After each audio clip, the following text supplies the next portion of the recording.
All right, here we go. Tournament. We got the code. I am waiting for the signal to go here. But should be interesting. Melting and Stygian Guard have a lot of strong banner units that take advantage of the double triggers. I'm thinking, my favorite would be, I think the Baron, but there's some good in Cant. I don't know what version of Seraph. That'll change things a bit, though. Should get some music going.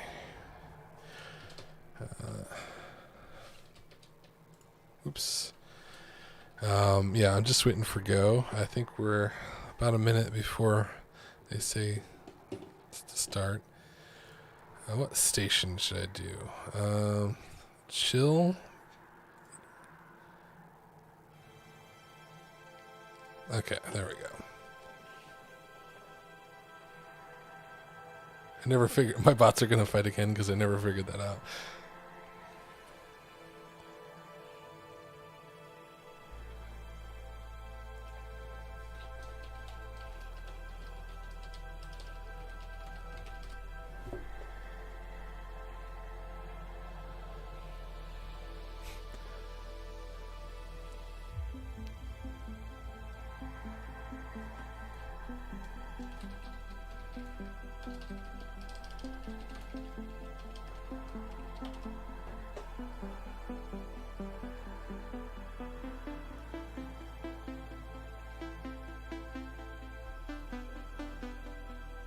All right. People in chat talking about which version of the burnout or the Rector Flicker they're going to go. There is no Rector Flicker.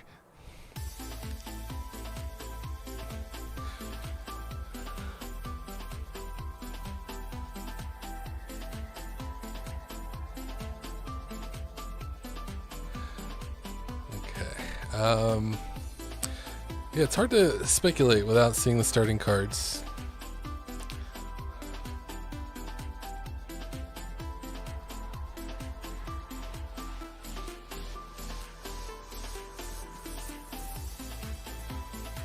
Haven't received the go signal yet.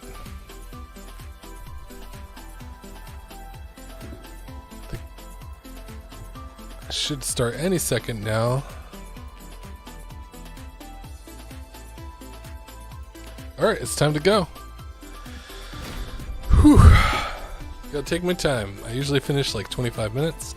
Oh, double remnant host and molded. This could work. Let's go for, let's check the remnant banner first, I think. Not ideal. I'll take the thug. It's not great. Yeah, I don't really care about Lady of the Reformed. I just need to get through this first one. Nameless Siren, I don't love it.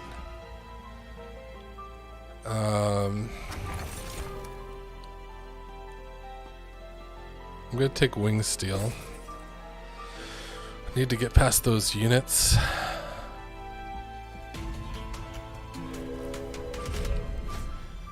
Definitely need a unit draft.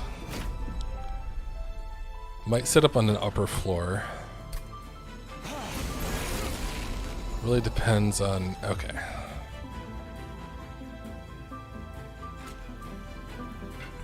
We're gonna go for the collector here.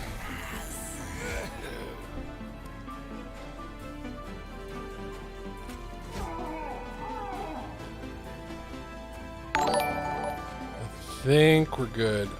Thank you for the follow, RS Jackson. Yeah, I think we're good. Just trying to make sure I account for everything here. I think we get this in place. Get the collector, we block the hits. Get these out of my deck. I don't think I'm redrawing, so it doesn't really matter.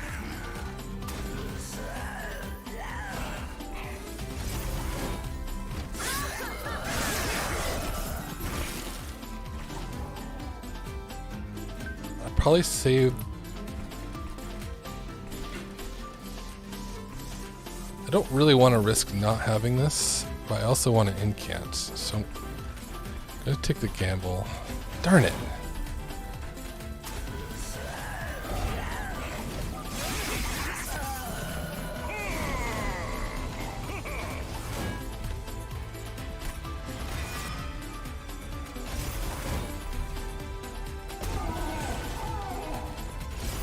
Oh, so close.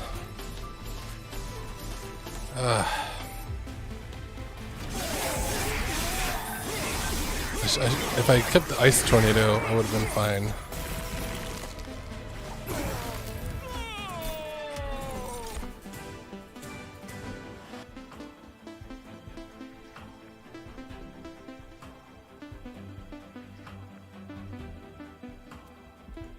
I might need the damage. I definitely need the spells.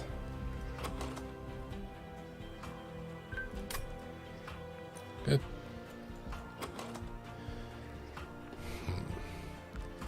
I'm gonna take this. I need the incants as well.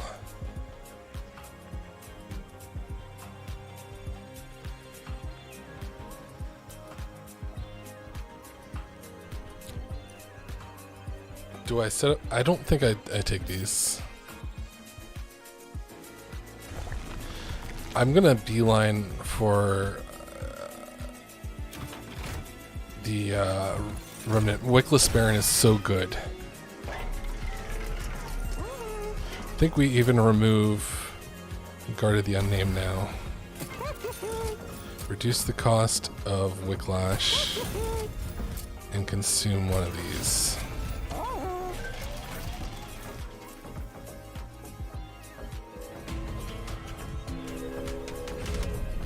Unit draft, okay. I think we're in a much better position now.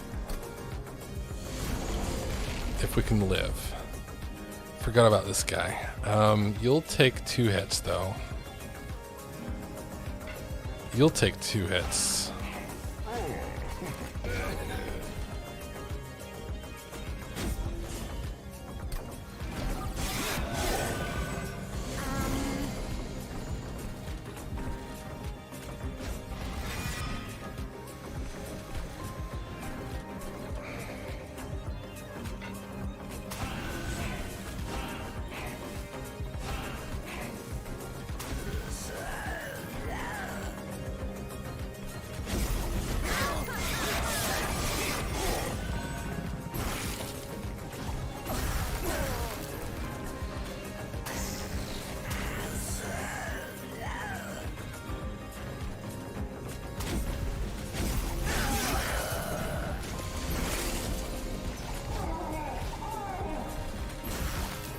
Nice.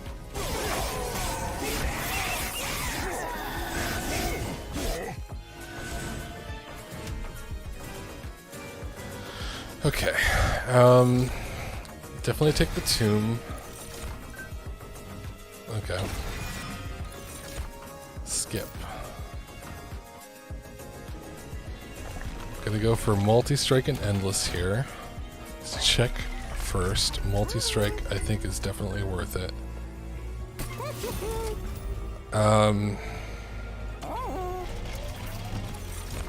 Skip.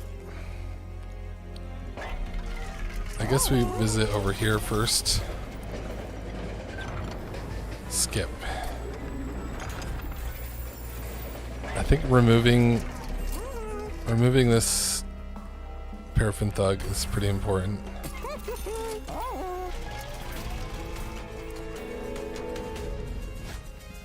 Pushback is fine. Okay, we'll get you here, get you in front. You die, and then we'll get you in front.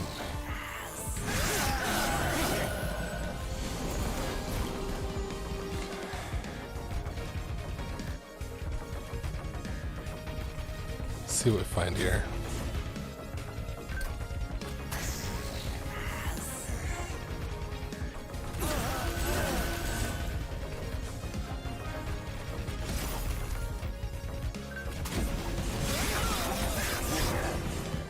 I misclicked.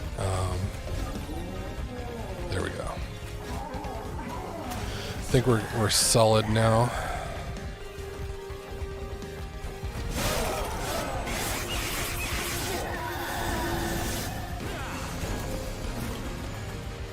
Okay, we want to get this over here, I think.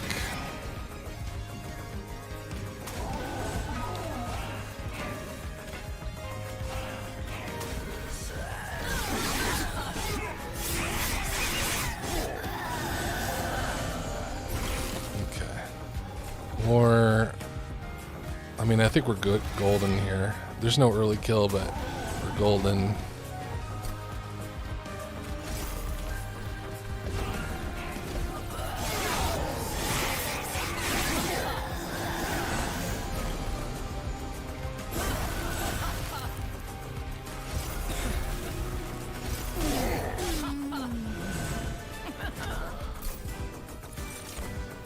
I'll take it. I don't think we get another Baron. We already upgraded one. We'll go capacity. I wish I had more money. But I think removals are pretty strong. Remove Train Steward and Foregone Power.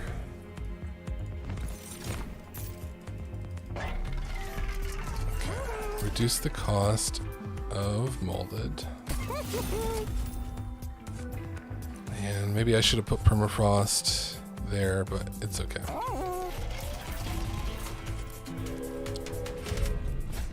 Spikes are fine. Alright, how we doing? We need the explosive tune ASAP. Endless.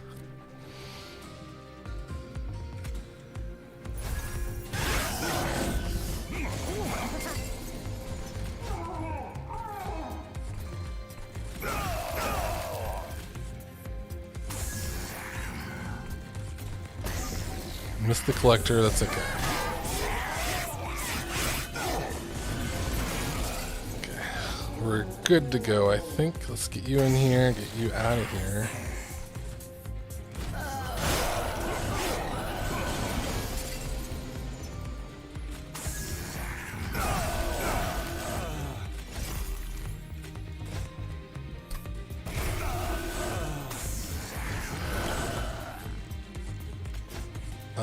Sure. I think this will just seal the deal.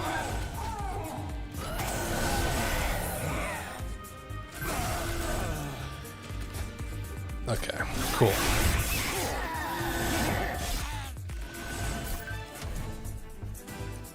Nope.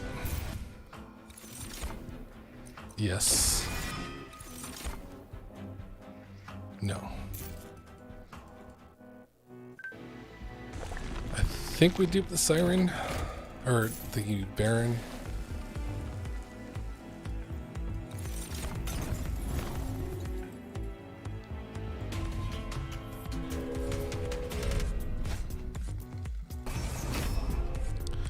This one's a little scary.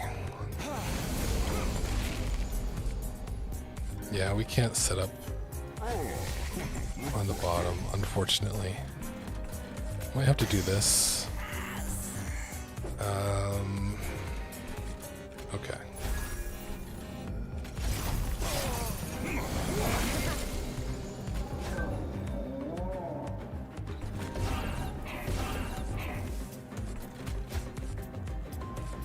This needs to go.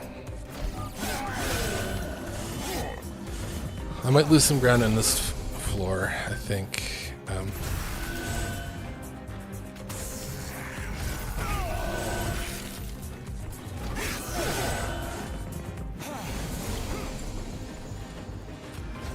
Get this going.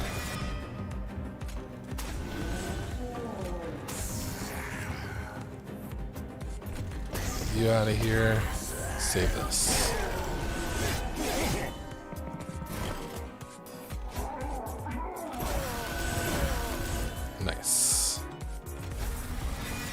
get this for next round. I forget what the boss is.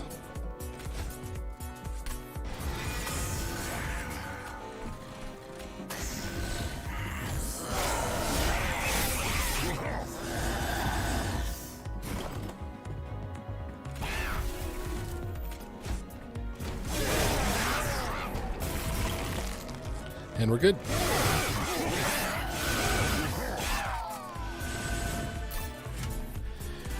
Oh, that's nice. Those ice tornadoes are basically a lot better now. I'll take this.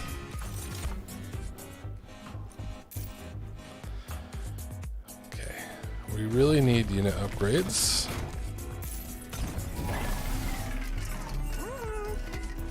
And it's not these ones. Okay, I will take 10 damage on this guy and remove another train steward.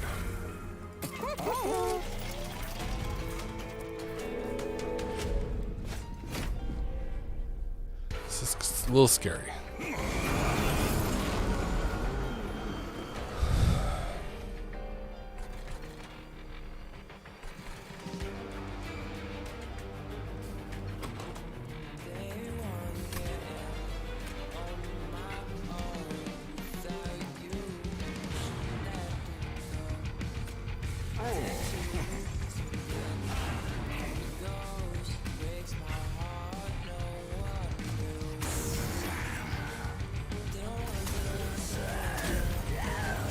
Scary stuff.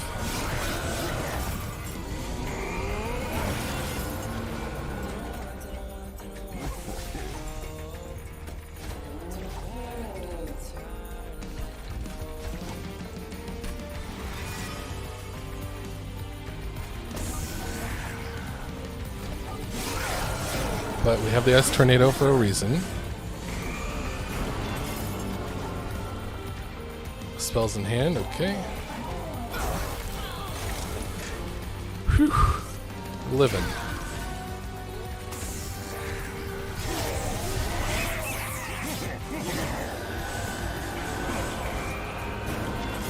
Weight of contrition is fine.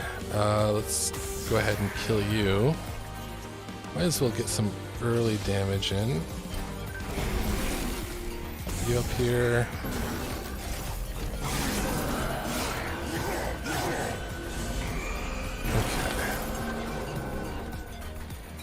Nice. We get this to be endless.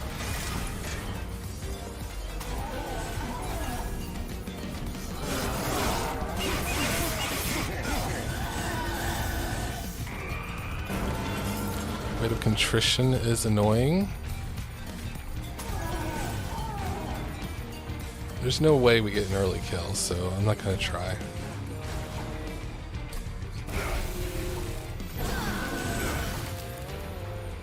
I mean, if I had a trip fall, maybe.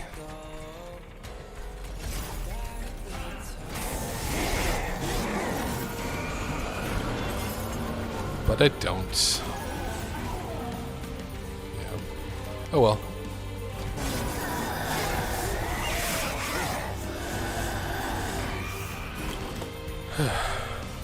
Alright,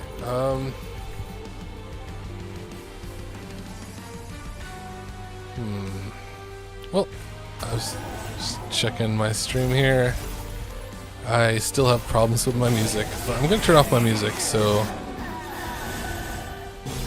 there we go. I'll just use game sounds. Pretty good so far. I'll take another endless. And it's draw.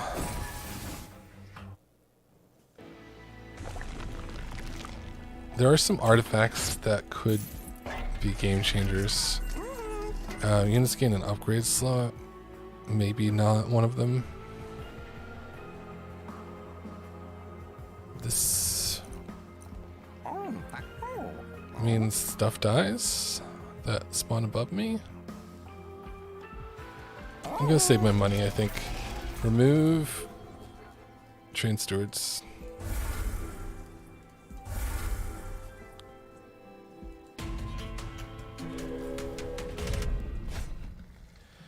This is scary.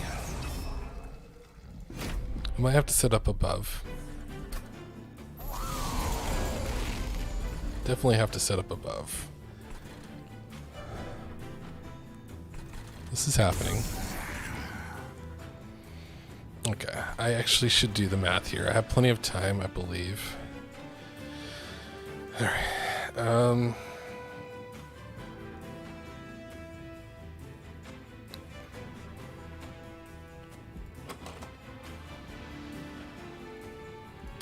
Really depends on what I draw. I think I'm gonna play it safe.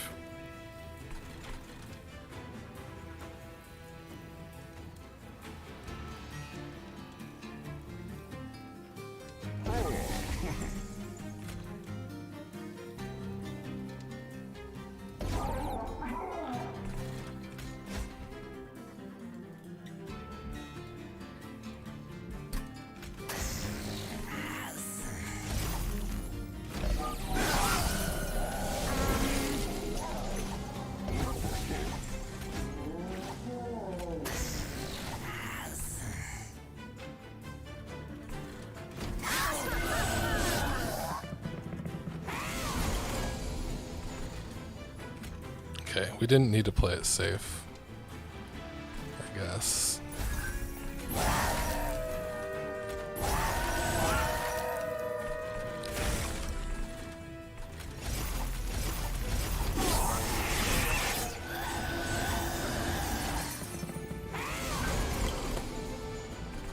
Oh well.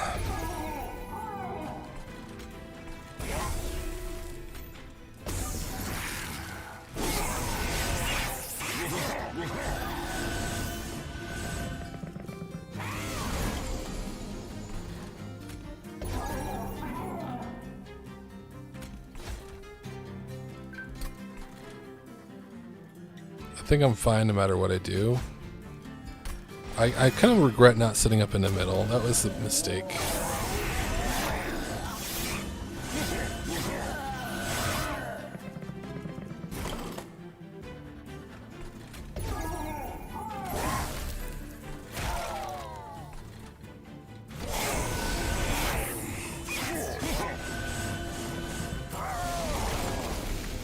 Although these guys might mean that was the right call. I don't know. I need to get a crypt builder.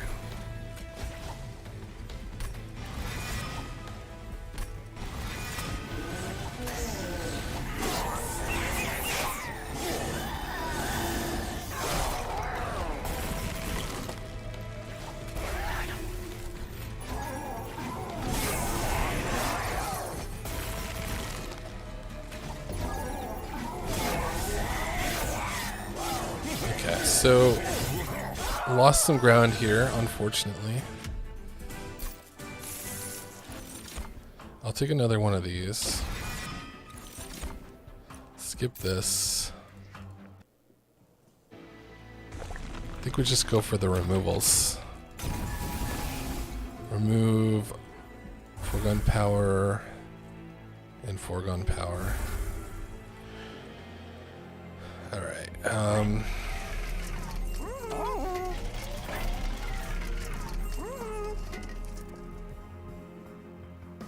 silence might be nice. I'll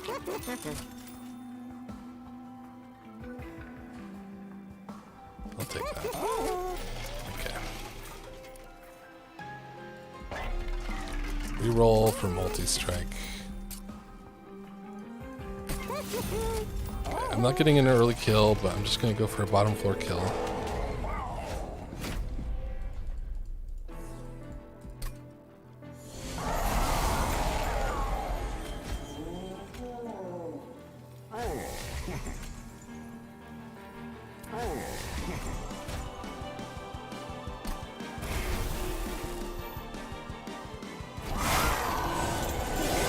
That was lucky.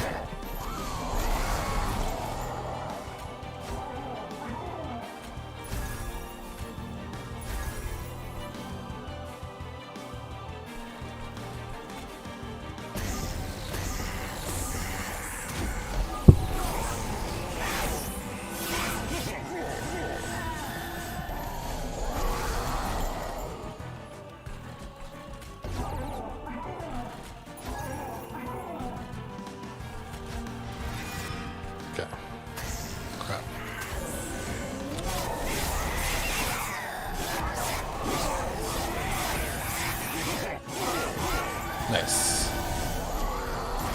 Okay.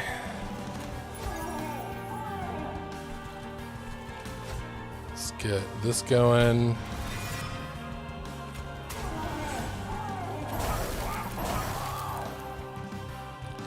Sure.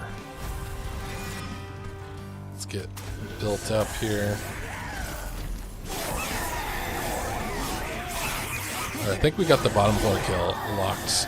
Just gotta make sure we don't leak.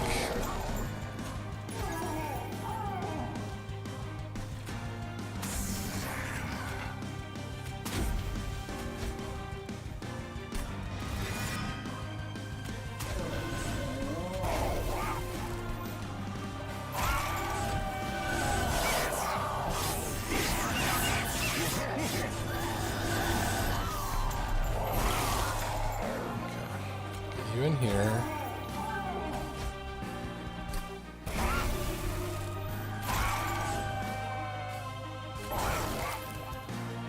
Yeah, it's pretty close to an early kill, but not close enough.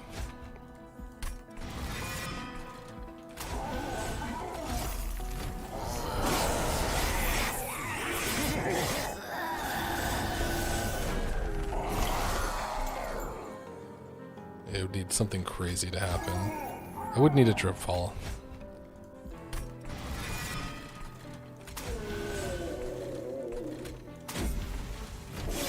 But pretty good score. I had the lead going into this. I didn't spend too much money.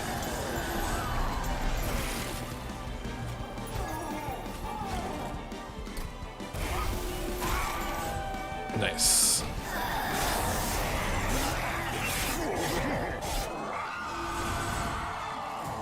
$45,000. I'm pretty happy with that. Looks like hip hop is, yeah, I have the lead going into it, so Curious could beat me with a flying kill and totally within his possibilities.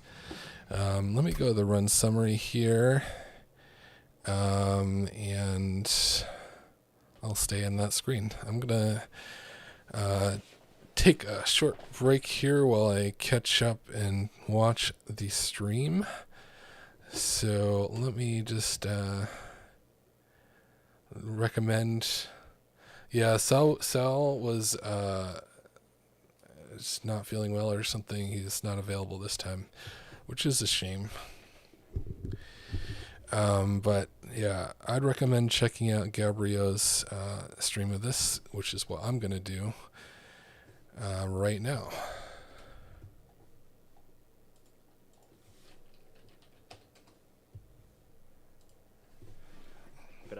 Yeah, he's a pretty solid player. I've paid attention to the daily challenges, and you'll notice McBeard's name on there quite often in the top 10.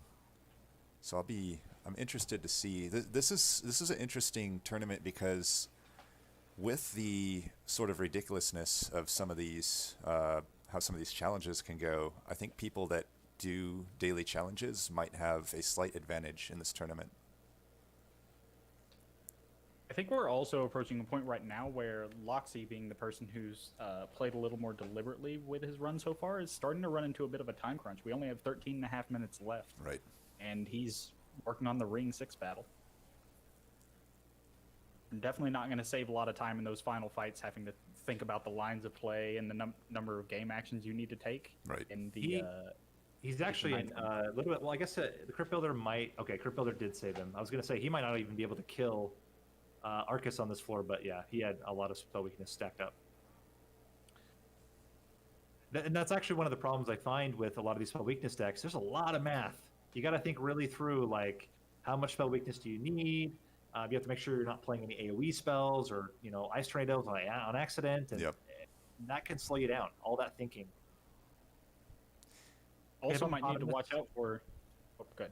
I was going to say, Hippopotamus taking some damage on this Seraph fight. He might be in trouble here. Very different decks from what I see. Hippopotamus. Yeah. It's tough to avoid a Gilded Wing leak when you're on double Nameless Siren, you're fighting Seraph the Chase. Even with double trigger, Seraph the Chase is just going to repeatedly go to that floor because he's not on a multi-floor setup. Right. I think there would have been a lot of benefit here. Obviously, he was split a That's little a good wide. draw. He would have liked to have that Titan Sentry down earlier. Having the Titan Sentry down earlier, not only letting the Frostbite percolate in waves, but also encouraging Seraph the Chase to go to different floors would have been very helpful, but it came a little late. Yeah, he's not going to have enough damage to kill. Ooh. It's going to cost some score there. Yeah. Carius getting a very solid second floor kill. He took no damage. That should put him comfortably in second place for now. But as you said, we'll have to see how McBeard finishes it off. But he's definitely on target to lock in first place if he can get some clean Ring 7 and Ring 8 kills. Yeah, certainly the very, I don't know, subtle score differences that seem to be a little unrelated to pyro health. You see someone at a much lower health, and the one thing you can forget is how many pyro remains did they encounter. It's not like pyro remains is something that substantial when choosing which side of the track to go on. It's going to change that delta of the players seem to be doing versus how well they're actually doing in score. I also haven't been following gold numbers to see how close a lot of the players are in terms of final gold.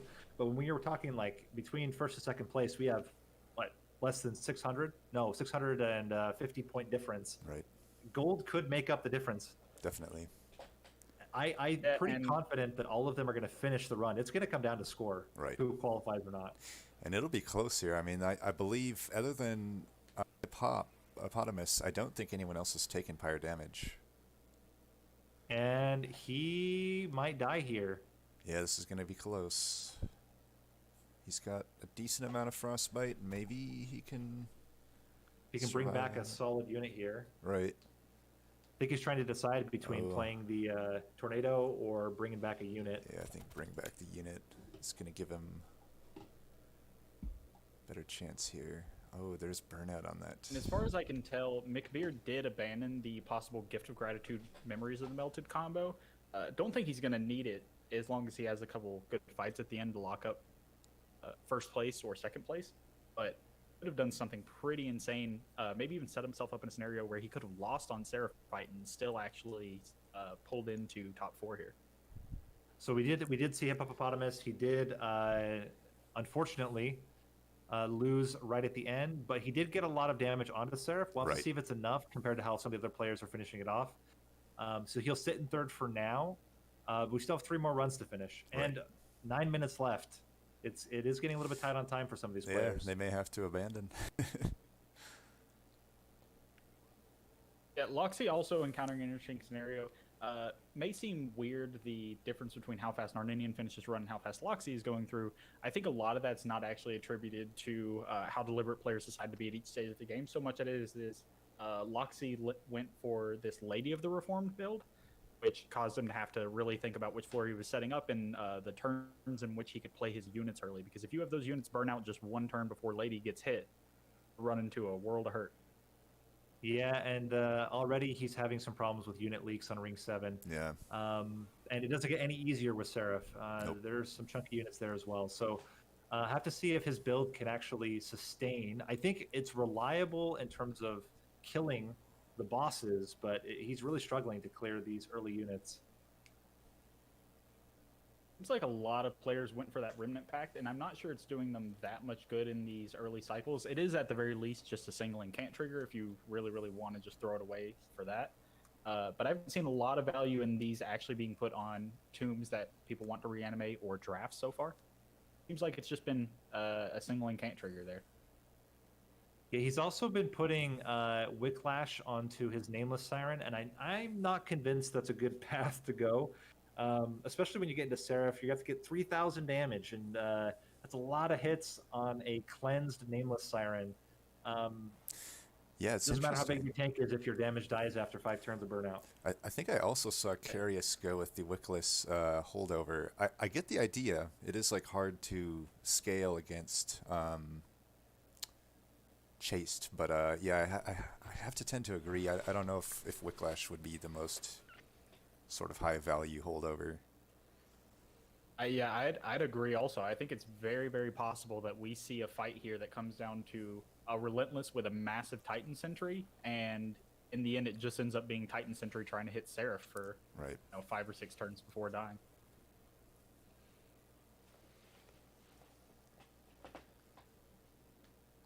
No one was fortunate enough to pick up a Molten Encasement throughout this run, which would have been absolutely insane. It just Yeah. wasn't in the cards. An interesting thing that we've been discussing a lot lately is how commons are actually technically more rare than uncommons because you don't get to see them after a certain ring. Yep. Yeah, it's interesting how that works out. I wish I could find a good source on the odds for uncommons and rares. I wouldn't be surprised if rares are even less rare than commons. Just when you factor in cavern events and everything. And what's so interesting Yeah. about it too is those commons, they define your runs so much, Right. and yet have such little flexibility. Like once you get past ring 3, you've picked almost all your draft units, and you've picked them based off of the commons you started with. Yep. So it's a little interesting, the dynamic of how drafting works in Monster Train. Though Melting Remnant specifically does kind of buck that trend just by having access to a lot of rare units that you can pick up later on in just normal drafts or events. Things like Bounty Stalker or Big Sludge can actually pop up a lot later than most units. Give you some opportunities to flex which units you're running into, though I think you want to mainly stick to these Incant units and your Burnout units that actually die right now. So Loxy did manage to survive, got a really solid reform right at the end to clinch out the run. I'm going to do a quick notification to the players that 5-minute warning. Sure. So worth noting, Loxy did take a big chunk there. It seems like it's a real big dip. Not in that bad of a relative position going into Ring 7. So I think he's actually going to be okay. He at least is in the middle of the pack right now. The players that seem to kind of be on the chopping block are actually a couple of the other remainers, specifically Hippopotamus had some rough fights early on, and Rising Dust did not go into Ring 7 with the highest score value. A lot of that might just be attributed to the floor he chose to play on. Yeah, and I also I couldn't catch if he may have skipped a trial or not. Oh, it looks like he is finished here. Yep, and he's going to finish with, I think, 3rd place, All right. 38,000. So now it's down to the we wire can for actually Loxy see and here. McBeard. So Rising Dust actually skipped 2 trials, which I think is the big delta of the score that you saw there. He skipped the second and final trials.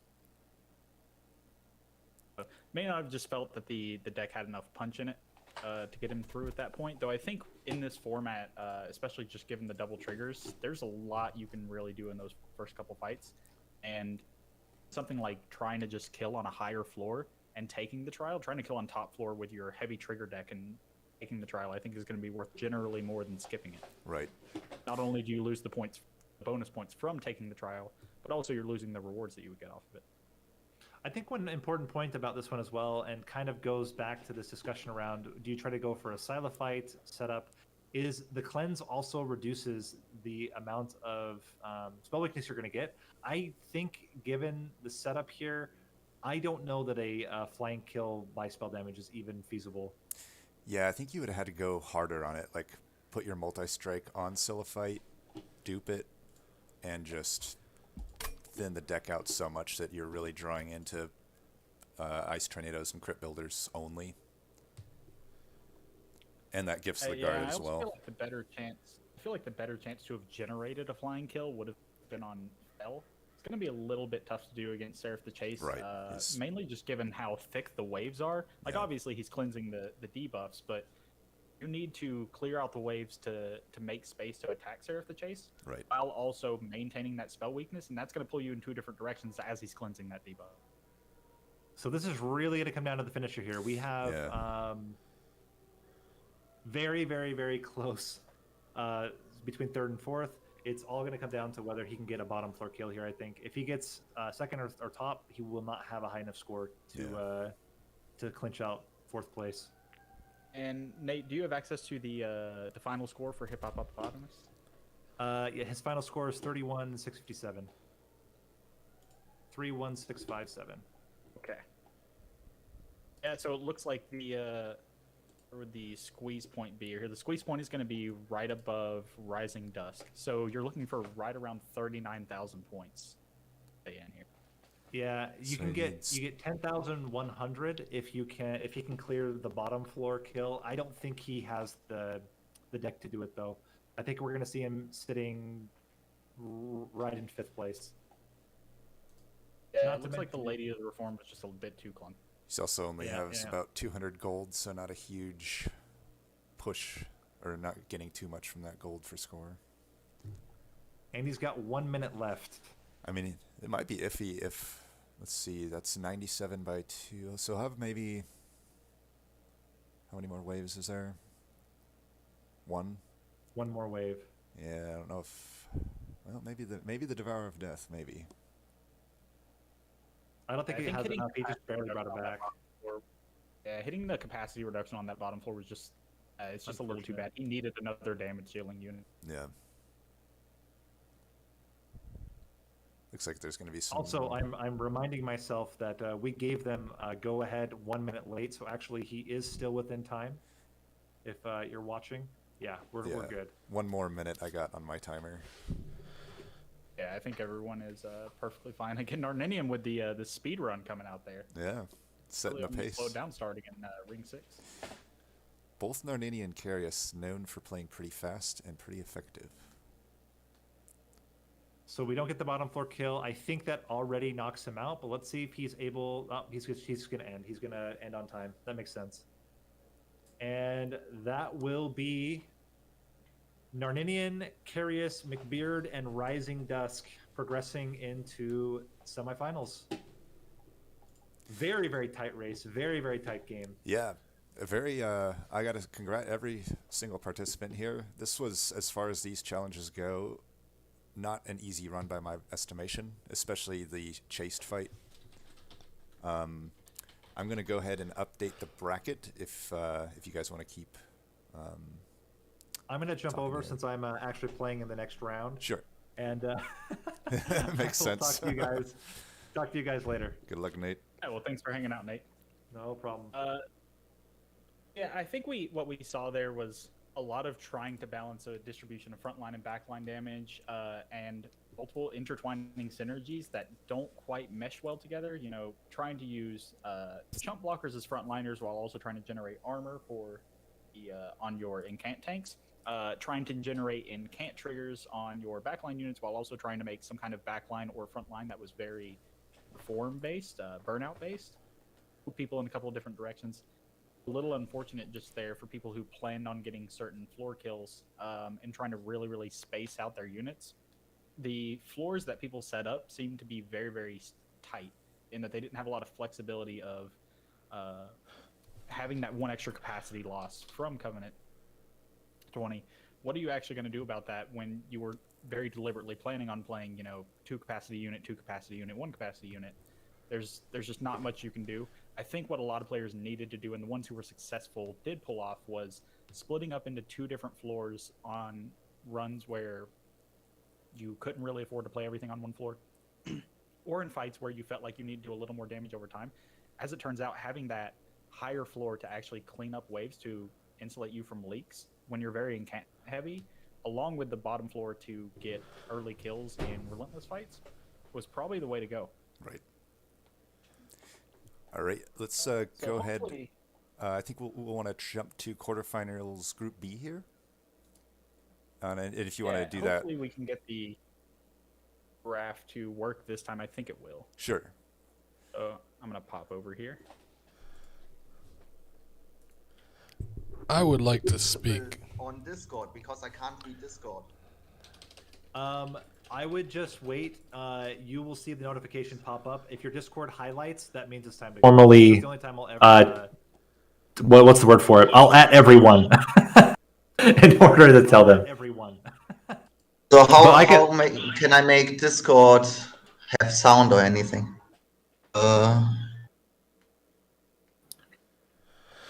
Let me. I would just check for notification. You'll get a notification when it's time to Yeah, start. so I'll just keep chatting while we get that going. We will try to also, we can probably put up the I'm putting up the seed now.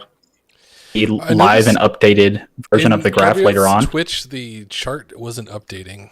I noticed. Yeah, we mentioned that problem. We Yeah. have it updated on here, so I'm not sure if we just had a problem with the source on there. Might have been an issue because the chart was updating live as we were going through. It just didn't update in Streamlabs Okay. for some reason.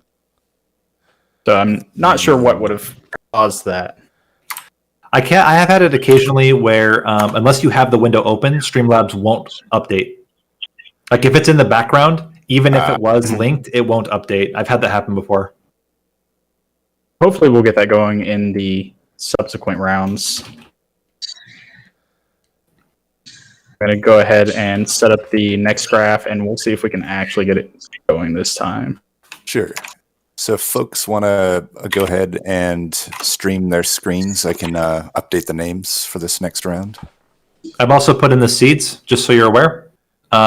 So they're ready. You can have it up. Obviously, don't start until we give the signal. Well, Right. not we, until they give the signal. And if you don't mind covering me for a bit there while I update this.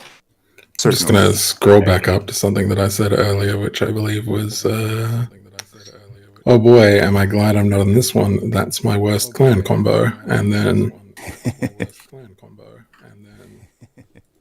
All right, I'm going to mute and deafen everybody. See you on the other side. Good luck. And we'll start in basically a minute. Well, I think Gabriot or Viable will post in the chat to start. But yeah, good luck. Good luck. So it looks like we have the graph set up. Gabriel, I think you're on the wrong source here. Overlays still have the quarterfinal A up right now. So let's see. See if we can get the seed up here. Scrolling. All right. I'm gonna go ahead and load in and kind of talk about the new challenge and what we're working with here. Still have the additional or the same setup as far as mutators go. No champion. You get additional unit banners and you have double triggers. The actual setup is fairly the same here. So as opposed to exiled Stygian and non-exiled remnant, we have non-exiled Stygian and exiled remnant here. It's going to be upcoming. Very interesting to see what people can do with this combo without having the dregs in the deck. Yeah. I think the dregs, for me, were kind of just a way to thin the deck. Like, occasionally I'd get a harvest trigger, but I think the melting exiled opens up a lot of possibilities. Just having that. Also nice to just have... Nice to have your other starter card also be something that triggers can't be extremely relevant here. We definitely saw a little bit of a lack of incant triggers from the people who decided to go for incant runs in the other seed. Yeah, this is going to be more of an incant run, I think, and as well, I do like reform, so yeah, and it really does depend on the version of Seraph you're fighting. That'll change the nature. Like going against the Chaste, that really weakened the rage based Siren and the spell weakness. I imagine I didn't go for it, but I saw at the tail end some people did. So just for anyone who's watching right now, we do actually have the updated graph from the last round up now. Obviously, might be a little small given the whatever size of screen you're on. What we can see here is actually a trend of Narninian just kind of dominating, but also people who really started off high and fell off. Beard managing to hold on there, I think just barely. Had a really big peak around Ring 6 like I had talked about before. Managed to stabilize a lot early. Whereas a lot of the people who seem to have rockier starts early, where you see that fluctuation in your Ring 2, Ring 3 scores, tended to have problems as the run went on. Obviously, one thing is kind of indicative of the other, but expect a little more of people trying to pull something out and combo off or go for some really high cap, low floor synergies as their run started to become a little more shaky. Didn't actually see that come out a lot. I'm curious to see if, as we go through the tournament, players embrace those things a bit more when they see that they're behind a little bit. Yeah, personally, I went for a lot of second floor kills. I mostly wanted to get to the end, and I saved a lot of coin for score. Yeah, I tried to save some coin because I had pretty much what I needed, but the only one I kind of regret is Ring 7. I went for a top floor kill, and I think that was a little too cautious, and I lost a little ground there.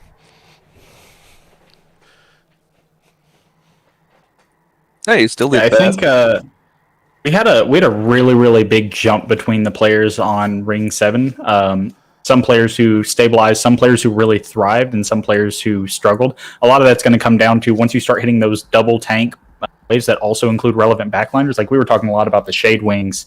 A lot of people seem to be prepared to just punch through waves with chunky frontline damage and having enough chunky frontline damage to just clear entire waves, not worry about leaks.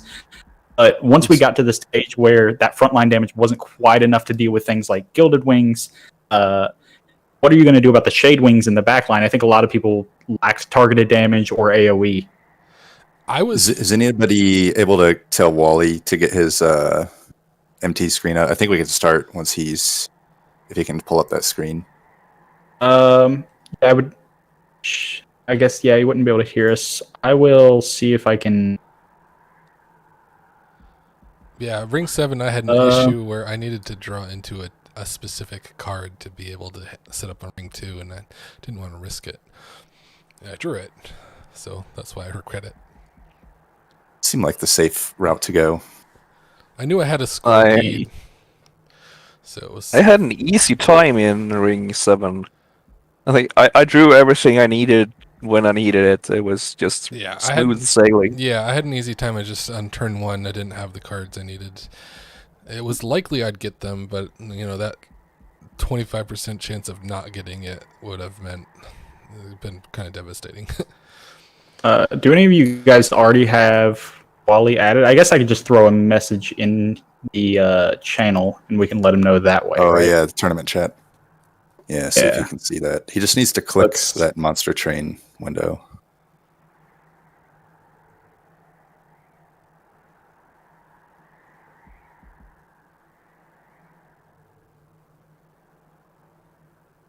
And also, Viable, while you're in that chat, maybe you can give the go-ahead once we're ready.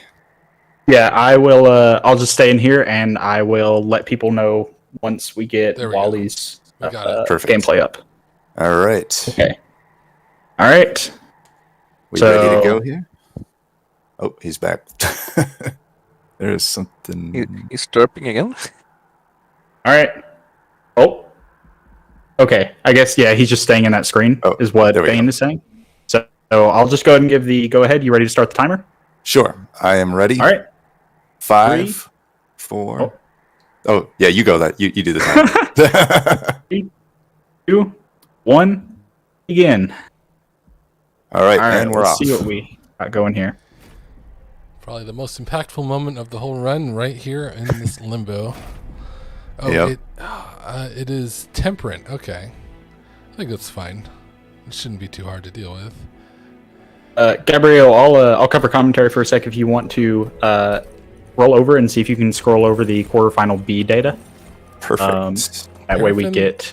Paraffin Thug, Nameless Siren. So people going for that Nameless Siren. Yeah, it's nice that both of your triggers here, or both of your units here, are trigger based. Actually, every single unit they've seen is trigger based, which really you'll find a lot of in these clan combos. There is going to be interesting prioritization of, do you take a front line in your first draft, or do you take a backliner in your first draft? It's kind of just, do you assume you're going to pick up more of one than the other, or do you assume that one is more replaceable than the other? This exploding candle is huge because it means that with the reforms, you just get one thing to kill all the backlines, and that'll be a lot of pressure taken away. It will be a good way to clean up leaks, and obviously exploding candles kind of just busted in general. Though, given the lack of dregs and drafts, players are largely going to have to do that after waves have already passed up through their lower floors. I think a good setup here would actually be just start on a lower floor, not worry about it as things go up, and pick things off on top floor. And if you're going to do that, then you can use your units after you've performed them a couple times as chump blockers on your front line later on. Also, with the Guard of the Unnamed, you're pretty set anyways. But I'd like to see some more chunky damage on the lower floors since you already have that sweeping effect in play. Yeah, I think what's like not having a 1 capacity unit to kind of chump block with is going to make it a little challenging to take advantage on this first ring. But we do see that we got a first floor kill from Never Nathaniel. He's got the Lady and the Siren as his team. He picked up a Crypt Builder. We see a little bit more struggling with some of the others. Second floor kill from Sanguine Penguin. Actually, massive note here. Never Nathaniel just picked up a Molten Encasement. And it seems like he might want to lean hard into that. That is one of the most insane commons you can get in the early game for my money. Yeah. Yeah, it's very good. What is that, four stacks? It means he can, like, if he gets a burnout on it, he can pretty much, he doesn't need a tank, which is huge, I think. And he has a Nameless Siren already. So hopefully long term you would pick up Burnout and Endless on it, especially getting that Burnout right off the rip, so you can guarantee that it's Burnout 1 in case you face weak waves or you're dealing with Brief Respite. Burnout 1 plus Endless on it, so it consistently dies after every single turn, and having it sweep in the first turn that you play it off of the Exploding Candle would be really nice. Not too bad. I mean, I see Titan Sentry is on there, which normally is like an auto pick for me, but I have capacity concerns in this run because if you want to get a might bottom not play floor nicely kill, with the stealth. You want to get a bottom floor. I would actually be concerned. I would be concerned with both your capacity and also splitting up the guaranteed unit draw in your first turn. You're not going to have a lot of room to upgrade several units here. Especially if you're looking to go for a decent number of Merchants of Magic. I would lean towards Merchant of Steel, but if you're going to be really, really sparse with your Merchants of Steel as you're going through the run, you can't really afford to upgrade one unit to be your primary unit on your kill floor and then just not have access to it in the first couple turns because you had another banner unit in your hand. Entombed Explosive, another great one, I think, because if you even that you put Burnout and Entombed Explosive, you absorb the hit from the heavy, you do 100 damage to the heavy, and you kill all the backliners. I would pick that up probably. I'm very curious to see. Never Nathaniel also picked up the Guardian Stone, so he's going for the armor floor.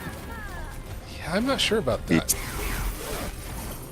I mean, it gives you more rounds of Relentless. You're not guaranteed to get Endless in the Stealth Tomb, so I guess it's a backup plan. Right. Yeah, I wouldn't, but maybe you do, however, have Primitive Mold. You could probably almost guarantee it if you keep your reform pool clean enough. Yeah, and if you're picking up stuff like Guardian Stone, maybe you're not going to draw into it in time. Right. Got Wally with the so I think Gabriot, your the graph will update if you just click over to the sheet where we have the graph occasionally. You just have to click on the tab and it should update, is my theory right now. Hopefully that's correct. So Bane Williams quite a bit behind the curve. Did he struggle in Ring 2? I kind of missed his... So Bane, did have a very rough Ring 2. His Ring 1 was perfectly fine. I'm not sure what might have caused that. I did see that I think he was playing on a higher floor. It didn't seem to be a big leak problem, and also you can see that he still has exactly 40 life. So it's just a matter of floor he chose to play on. Yeah, maybe he even skipped a trial. I don't know. I think I have the graph figured out. I just have to basically There we go. refresh the Refresh screen. Yeah, Click the eye twice. but this should work. So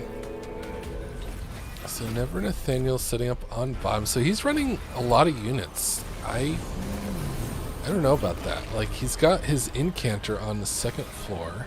I mean, it might be just a temporary thing until his deck is sorted out, and it happened to be what I drew. But I don't like the multi-floor setup here.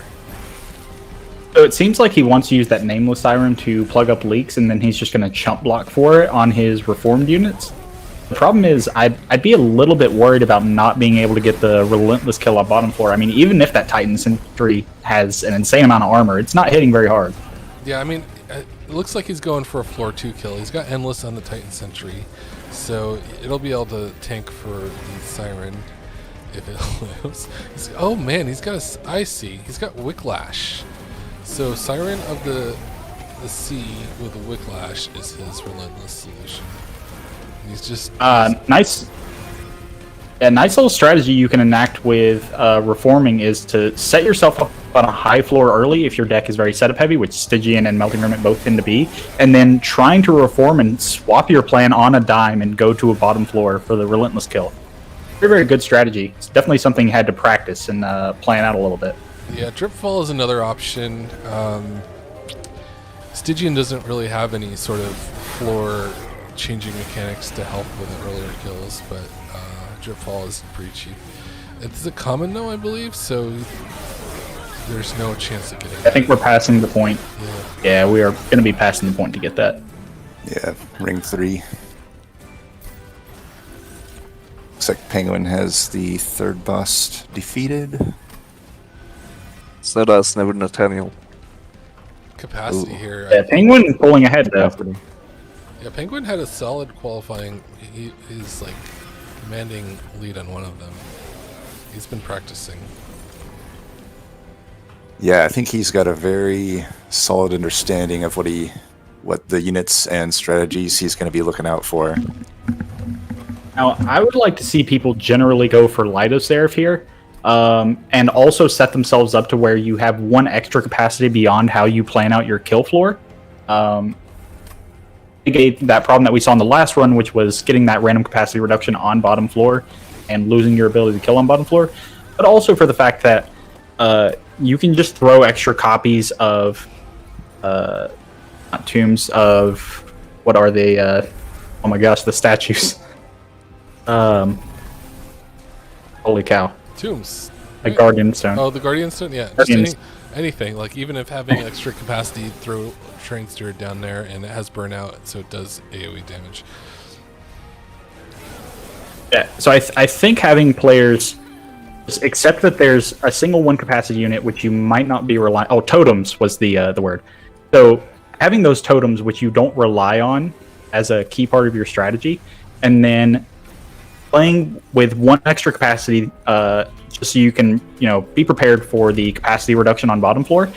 And then if you get to throw your totem there, great. If you don't, you're still fine. Yeah. I'm not seeing a flying kill yet. We'd need some sort of floor convergence for that, I think. Yeah.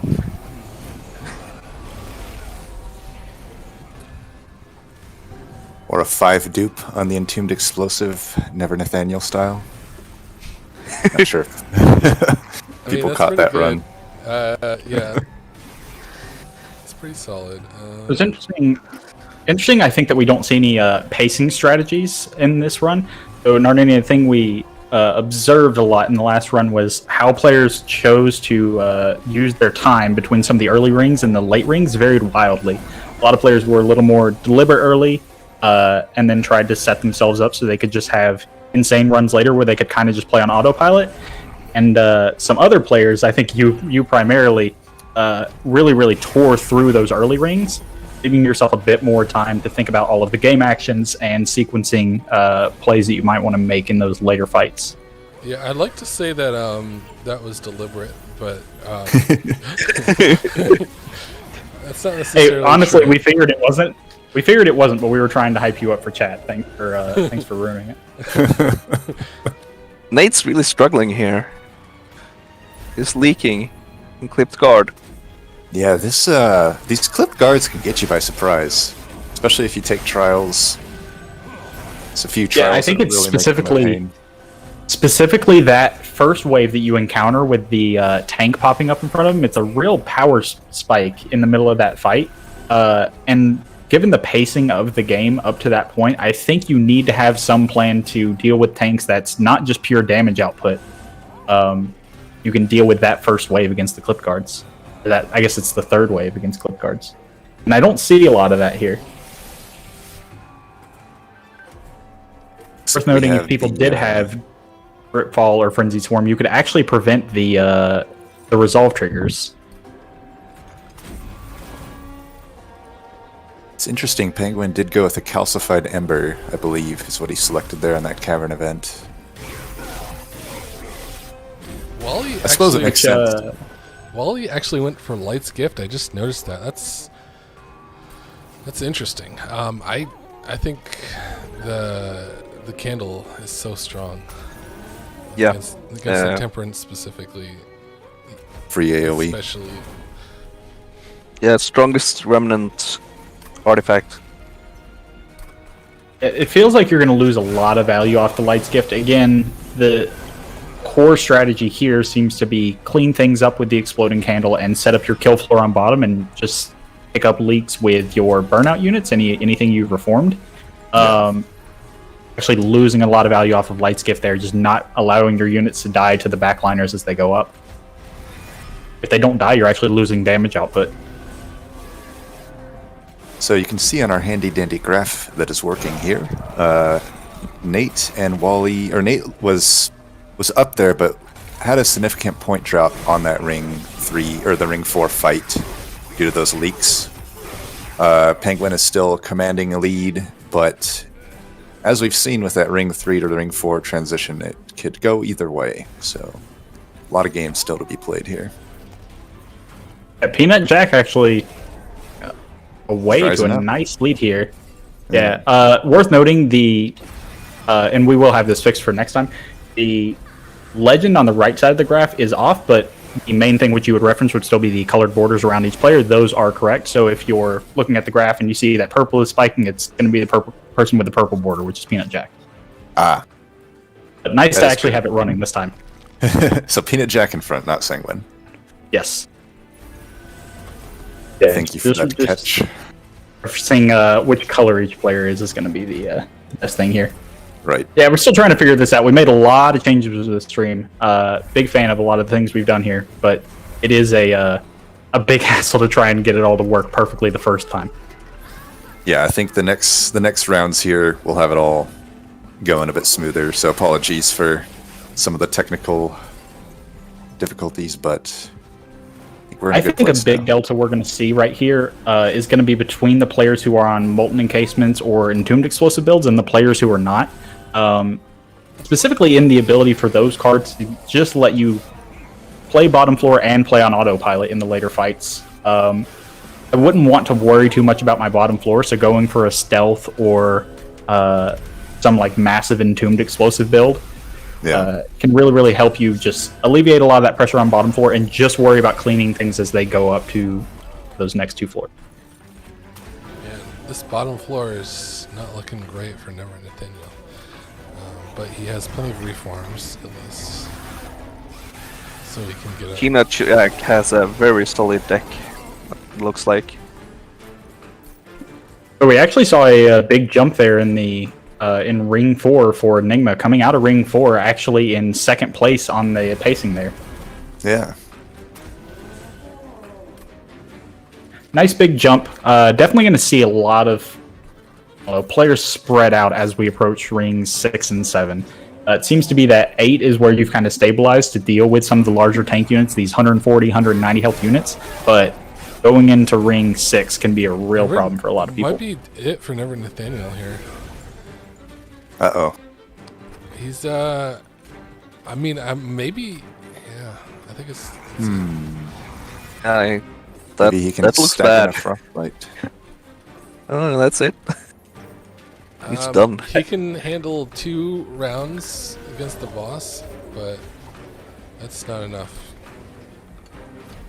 Hey, Leda, I appreciate the compliment there. Yeah, we put a lot of effort in the graph. We're very proud of the setup that we have going here, the borders and everything. Oh, yeah, it looks like Nate had a real problem just trying to his backliners lined up with his frontliners. Trying to go for that build where you reposition your units as the fight goes on it's a little dicey. Sometimes your burnout timers just don't do what you want them to do. Yeah, That'll put Nate out of it. It's tough when the random reform pool just ended up like he reformed an armor totem, which was kind of useless to him. And that was a big part of his downfall. So his hope isn't completely lost. He did have a score lead on 3 of the players going into that ring. If 2 of them are out, he's most likely still in. It's a tough ring, for sure. Yeah. Spikes in like 1 million units. So unless you get the wax killing them. Right. Yeah, I think players losing their backlines to spikes and not being able to reform it fast enough is going to be a big kind of checkpoint here of power level. And a lot of that's just a timing thing. It's really tough to plan out what you're going to do when you're running with primitive mold and you're trying to rely on it as part of your strategy. How do you actually, plan for those random reforms and mitigate the worst case scenarios? Right. Not sure.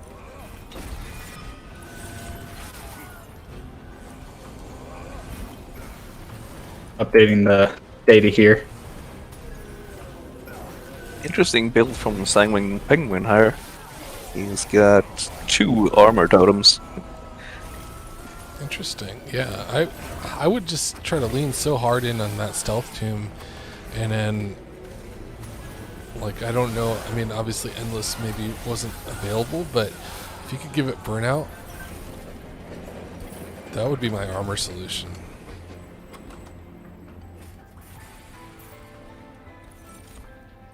And endless was available because I know Never Nathaniel got it from the Titan Sentry. Yeah, I'm curious. Obviously, very common to encounter since it is just a common buff and a merchant of steel. But if a player will actually get the perfect burnout 1 plus endless setup, a little small for me to see on my screen if anyone's accomplished that yet. But again, not having the extra burnout timer on that can be really, really important. You're going into brief respite waves or waves that you've managed to sweep out really well. You need to make sure that tomb is dying every turn if that's going to be a core part of your strategy. And of course, there's the artifact that can give it as well. Yeah, the votive key.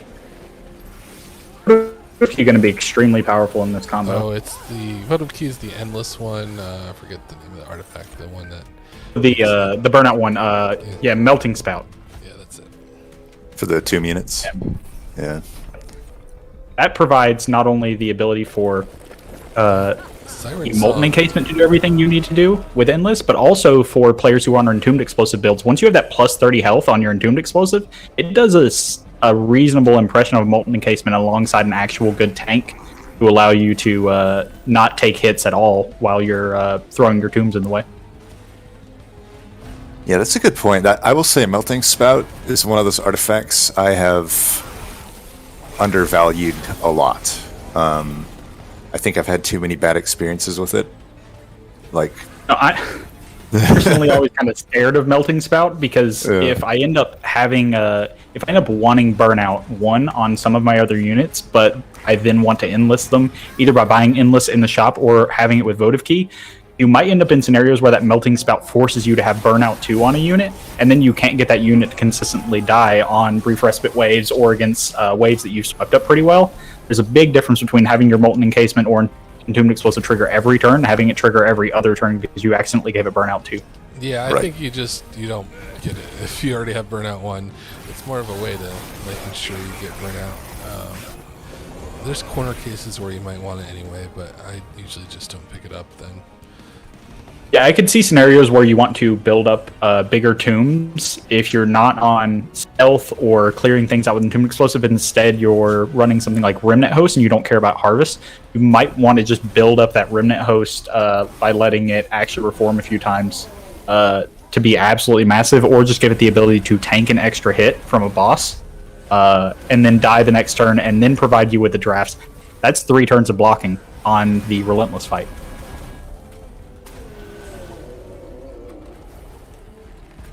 Ooh, misplay from Sanguine Penguin. He silenced the collector. Oh, yeah, that can be rough. I'm always very wary That's a not sad to do day. that, even when I should. Even when it's the right move, because I need to silence the rest of the row. I don't want to silence the collector. But it was only the collector. Oh no. Yeah, just playing a little too fast and loose there. I guess players do need to be mildly concerned about the time, though. Everyone's playing at a very reasonable pace here. I don't think time is going to be an issue for players, so it might be time to just slow down and process your nerves if you're having any of those, and just relax and play it more like a normal run for a second. All right. I the actually nerves play are, better on nerves. Yeah, you actually, it's interesting. It's I guess the term would be like clutch or whatnot, like Focus. how the nerves affect everybody differently. I have a very interesting version of that. Back when I played professional Magic the Gathering, I found that I was always better at playing when I was extremely tired. Like I got no sleep the night before, and I'm just playing on autopilot, and I'm very disinhibited. I was killing it in tournaments when I was just like in a car driving for 10 hours straight. That's interesting. I showed up to a tournament once, having not slept for the previous 3 nights, and ended up getting, I think, 9th at it. So, I don't know what's up with that. Probably just some trigger in my head that doesn't quite work to tell me, hey dummy, you're tired. You should try and wake yourself up a bit and focus. It's, Scourgefell is brutal. Or is it? Yeah, Scourgefell. Yeah, Scourgefell a little more manageable here, just thanks to the offering tokens that players started with. Offering tokens actually been doing a lot of work, having the free incant triggers, ways to generate a little bit of value out of your dead weights and scourges. Not only have we seen Scourgefell, but we also saw another Absolver fight earlier in this run. I think these offering tokens have been insane value. You can see Bane now going for higher floor kills. It's the Penitent on lower 7 here, and Peanut Jack just leaked a bunch.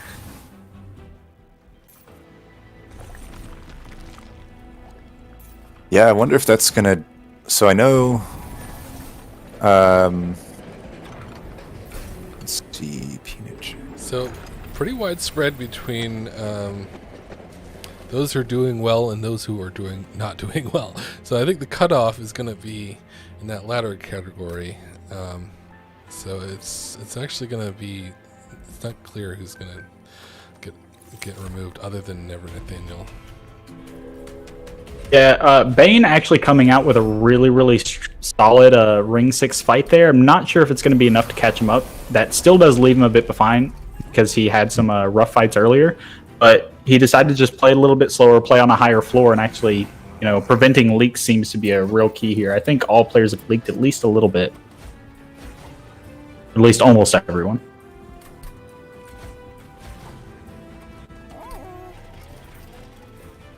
I'm interested to see how players have prioritized these units that are either more cross synergy based or more gold based. We've seen some Ladies of the Reformed, we've seen some Paraffin Thugs, like the one coming from Bane Williams. I'm actually very interested in particularly how things like Paraffin Thug or Wickless Tycoon might come into play for generating gold in the last fight. Generally not that relevant for players because you don't care about gold once you've passed the last ring, but when you're worrying about score, you can make a lot of money in that last fight if you have a good setup and really catapult yourself ahead. Yeah, I was boosting my Paraffin Thug with multi-strike and a holdover Wicklash. The entire Seraph fight. Yeah, we saw a lot of we actually saw a lot of holdover Wicklash, which was very interesting. I was actually bit planning on worrisome. that until I got the Baron. Then I was like, oh, screw this. The thing that had me worried a lot, and I think one player might have actually lost one of their backliners to it, though everyone had multiple backliners, was people who had holdover Wicklash on one of their Wicklashes, but since everyone had started with two of them, didn't have holdover on the other one, and made some bets by playing one of them early to try and deal a little bit damage to those early waves. Scary. Actually losing their units to burnout before they could get to the holdover copy. Scary stuff. Especially Those if are you the end brutal up plays. picking up, like, get endless on something, or I don't think endless was an option, but if you have limited card draw for whatever reason, that can be really scary. And I think in neither of these runs, or in both of these runs, going for some Lights of Seraph as your major boss relics have been good choices. So not having access to that extra card draw when you're playing a bunch of zero-cost spells and a bunch of incant units has been a bit of a problem for people. Trying to balance the need for capacity versus the need for a little bit of momentum in your deck. Been a tricky one to figure out. Yeah, I think I might have been in a tough position if I hadn't taken draw for one of my upgrades. I really needed to get into those tombs ASAP. It's insane So how I'm- good tombs are here. Yeah, I think tombs have been really, really insane. Actually, along with totems, though we haven't seen a lot of totems, the Guardian Stones have done a lot of work. Oh, Votivary coming out for Bane Williams as a jump blocker. Not going to do much against the trample boss, but just built into the deck in general to give him that extra draw power might be what he needs to get a nice first cycle. Yeah, Bodivari is really, really good with highly reactive. Yeah. Yeah, there's Votivar is one of those where I would never really pick him too much outside of this highly reactive, but there's a few units like that that really start to separate themselves with highly reactive, becoming quite viable. So I think we've actually seen. Have we seen a copy of the removal spell that lets you sack one of your units and kill a random unit? Oh, Crushing Demise? I haven't seen that. Crushing Demise.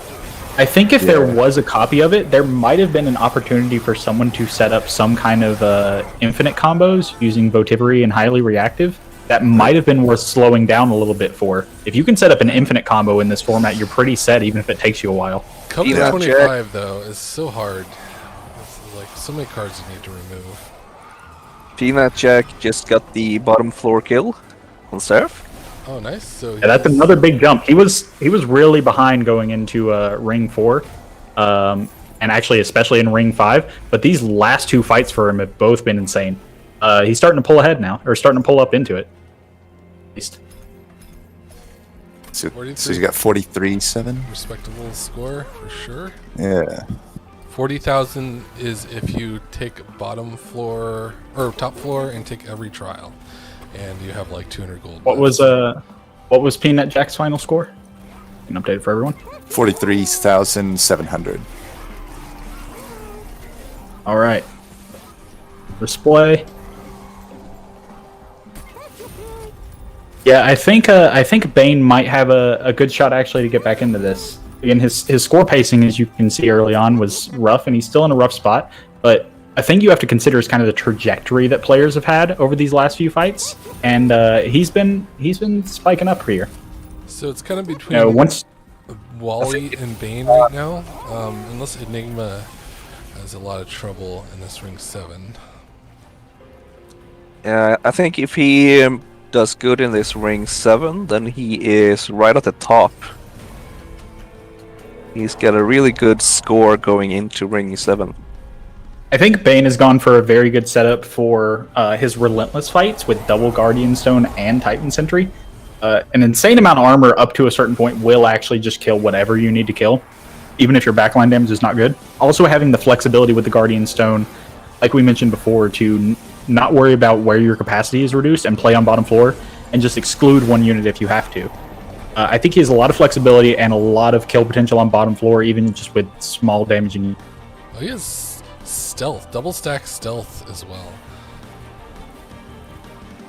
Yeah, there's definitely no way his floors are actually dying. I think it's just, and he's going to win Relentless Fight, so it's just a matter of whether or not he can plug up all of his leaks against the first couple of waves. Sanguine Penguin in with 44,275. We have a new leader. Yeah, that's going to be a big one, and that will lock him in to continue to the next one. The practice has paid off, at least in this first round here. Yeah, we're hoping to actually get an interview with Sanguine Penguin, like we mentioned before. Was definitely the top guy when we were talking about people who had prepared a lot and had streamed their preparation a lot, who might have some more formulated thoughts in how they were going to tackle this format. I think Sanguine Penguin seems to be the person who's really put in the most work here. Yeah, he had a really it's not cool... to knock anyone else. Right. Mainly just to lift Sanguine Penguin up. Yeah, we've seen a lot of good work come out from everyone. Yeah, he's if you have free time later, you can catch the last VOD of Sanguine Penguin's Twitch stream, and he has a pretty good breakdown at the end of what he thinks of each of the units and their double incant, like the effect on them, or not double incant, but the double ability. So Bane here, for the purpose of trying to deal with leaks as they were coming up, has actually chosen to some of his space on his lower floors for things like Entombed Explosive and other burnout units, and he's maybe setting up a kill on a higher floor. Could easily still turn it around and switch his kill floor to bottom. I'm curious to see if he commits to that. He did use a lot of space on bottom floor and has set up most of his relevant units on top. Yeah, I think he's switching to a top floor kill just to be here. I'm not sure he can afford to play safe. Right. Because he already came in, I believe, with the lowest score to ring 8 here. At least of those who are still playing. Right.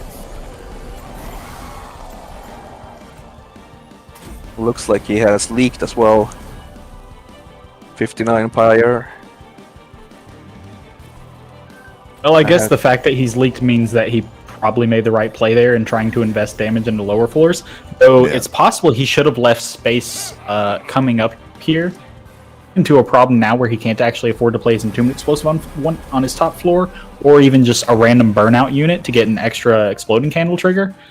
I feel like he needed to leave one extra space open for those two things. Especially since he can now kind of afford to keep his reform pile pretty lean, thanks to the stones. He should have been able to get that Entombed Explosive back very consistently. Did anyone catch the score that Wally just finished with? I can pull that up so I can throw it on the chart for everyone. So Wally was kind of lower middle of the pack going into the last fight. Right. Yeah, 38,245. 245. All right, so with 8 out, it's not a terrible position. Bane's still really going to have to pull through here. Enigma's kind of poised to push Wally out.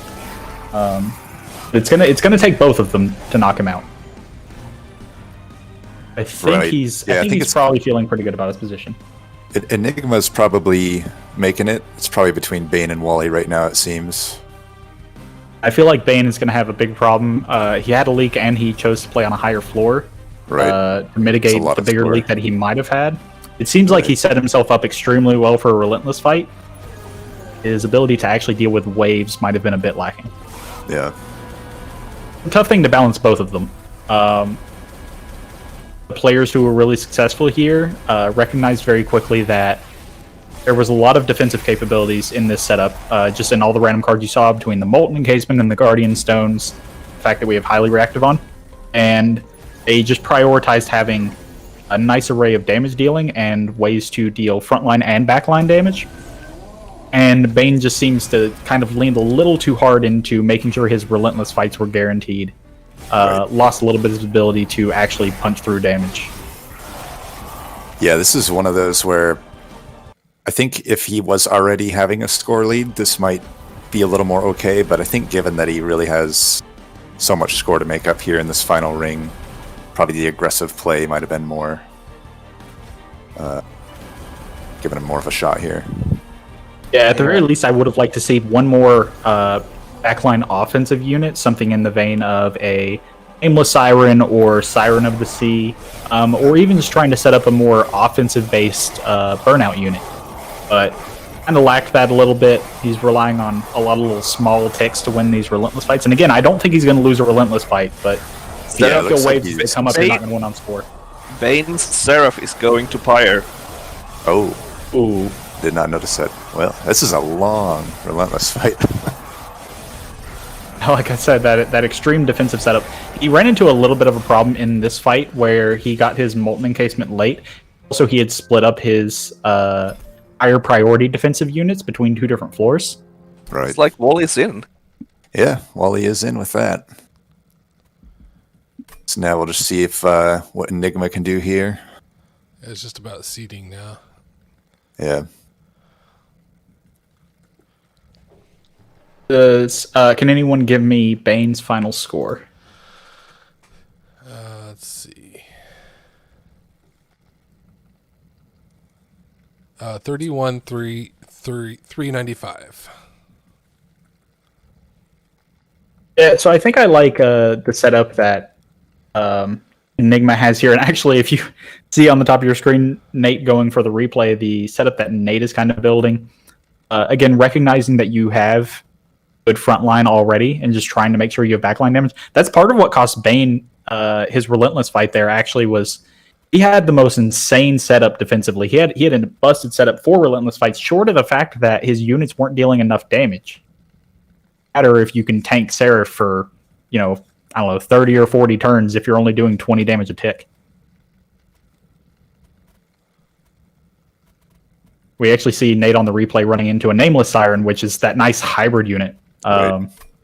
Good frontline and backline. I actually tend to take Nameless Siren over pretty much every other frontliner and backliner when I'm playing like a nice high momentum Stygian build. I like the Siren of the Sea. But for this one, with all the defensive options, I think Nameless is a bit better.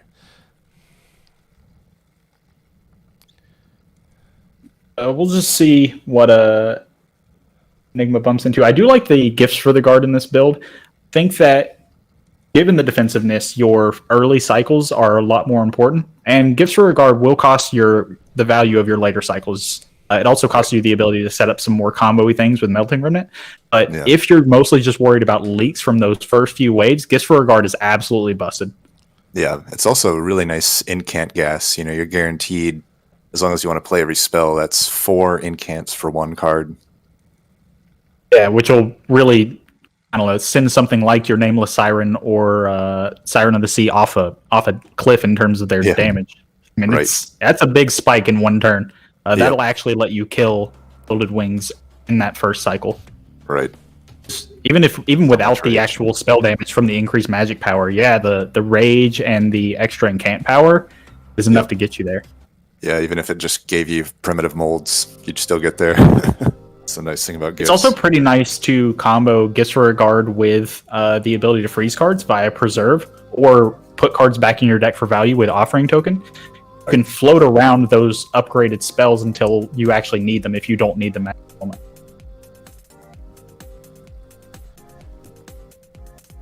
I think we'll see a bit of a walk-in from Enigma here. He's got actually 10 seconds, so he just noticed the timer here. Better hit that end turn button. Yeah. Oh, no, you don't got to abandon. Just end turn. Either way, I think. Well, we'll see. He had the score lead. Yeah, could be close. Oh no, he's got it. So nice.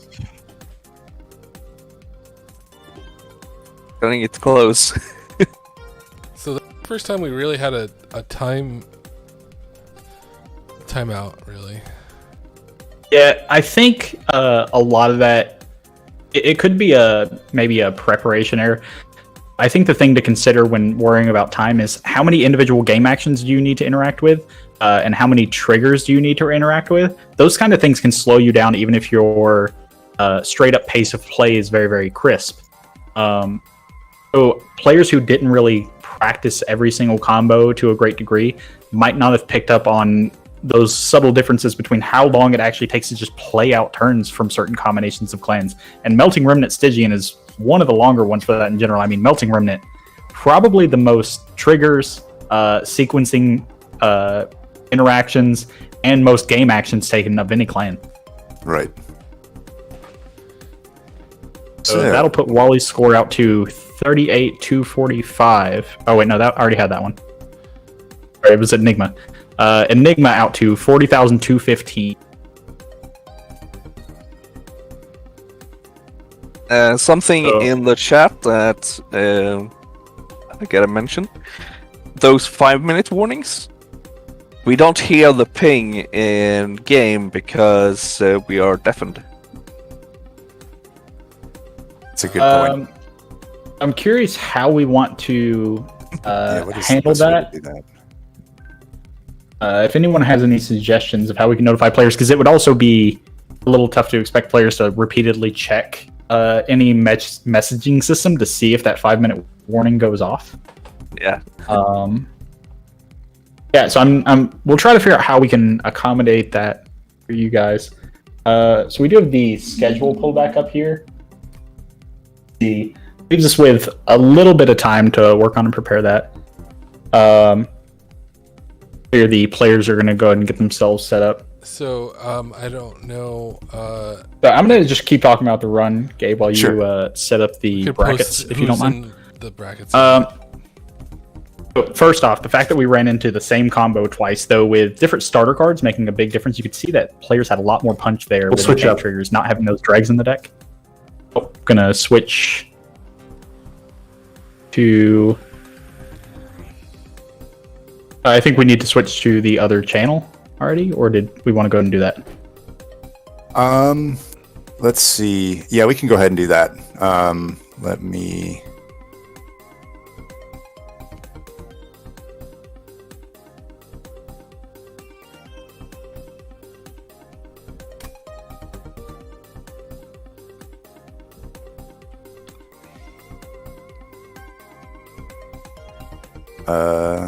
Okay, let me jump back in.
I would say that.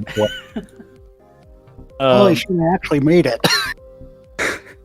So, Penguin, I'm curious, first off, kind of your thoughts on the format, if there are any takes or things you picked up from all your practice. Certainly something a little different to not interact with your champions, and some different card prioritizations given the double triggers.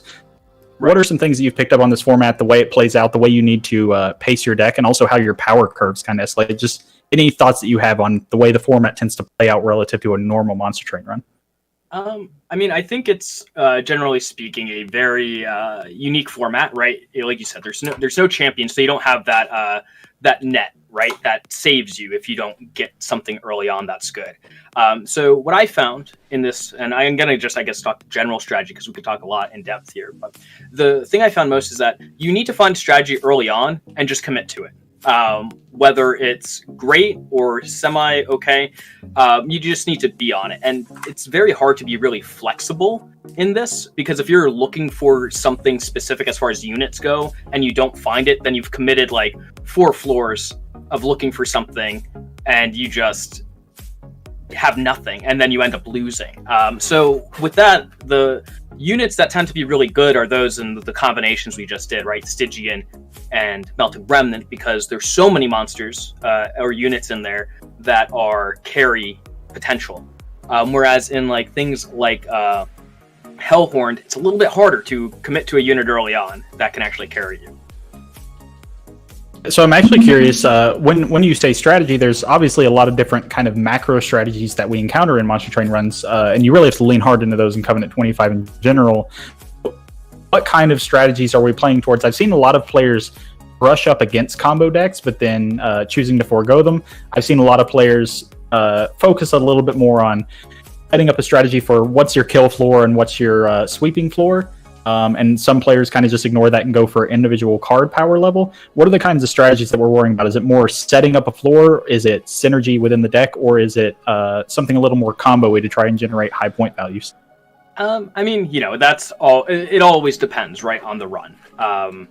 When you get into it, you might find what you need immediately, right? And then you can just commit to that wholeheartedly. Like the first run, I think that they guys played where they got, the Harvest Baron, right? He was just able to carry you. You get double multi-strike on that guy, and you got your victory condition. So, I mean, really, what I've seen the most success in for me, because I see a lot of other players do different things. I like to get like 2, maybe 3 units in my deck at most, and figure it out from there. There's other players out there that are drafting like 5, 6 units, or priority units, I should say. And I don't understand that strategy, so I can't really speak to that. What's your main question here? You asked me a lot of things. I want to make sure I stay on the topic. So when we talk strategy, we can be talking about building a plan for how your floor is set up and what your actual kill conditions are, or building something into your deck that allows you to establish kill conditions, or play for lower floor boss kills or even flying kills. What kind of strategies tend to populate more? Is it just kind of the bread and butter gameplay of what's your floor, how do you kill, and what floor you kill on? Or is it trying to build something up that's a little more, combo-y and pop off? Stygian combo. Just go combo all the way. Is pretty easy. Melting Remnant, you just have to look for the explosive